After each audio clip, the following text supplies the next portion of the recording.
There were few surprises among the budget measures, although some were interesting ones.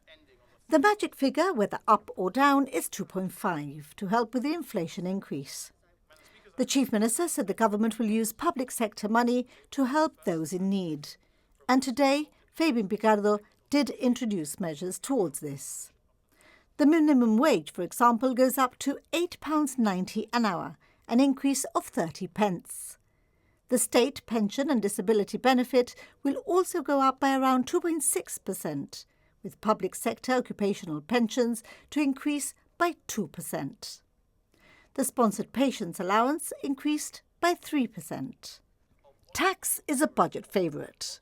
Corporate tax is up to 15%.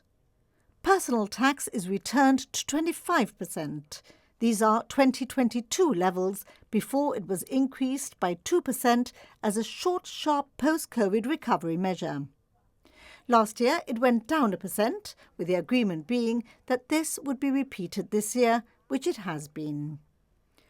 Public service entrance level rates are increased, and the other second half of last year's measures is an increase to public sector wages, which had not seen a cost of living increase in 4 years. Last year, they were one-off lump sum payments. These will this year be incorporated into salaries and wages, so the same amount as last year will now be added and spread out over the year. So, what does this mean? Those earning under £50,000 will receive £1,200. Those on £50,000 to £75,000, £900. And those on a basic pay of between £75,000 and £100,000 will earn an extra £600 a year. Nothing for those earning more than that. The government has honoured the promise it made last year, election year. Not a penny more, not a penny less. But there are those who will argue that what the government giveth, the government taketh away. The social insurance cap is raised. Government fees are up 2.5%, and electricity and water are also up. Stamp duty will now not apply to the resale of affordable homes on the open market. There's a registration fee for Airbnbs, and the first and second home buyers allowance will be restricted to properties under £800,000.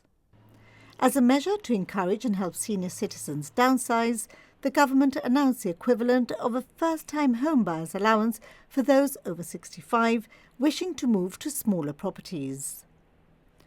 There are also green measures, with the government committing itself to buying only from suppliers who comply with sustainability requirements, and tax incentives for green measures towards net zero, 50% up to £10,000 a year.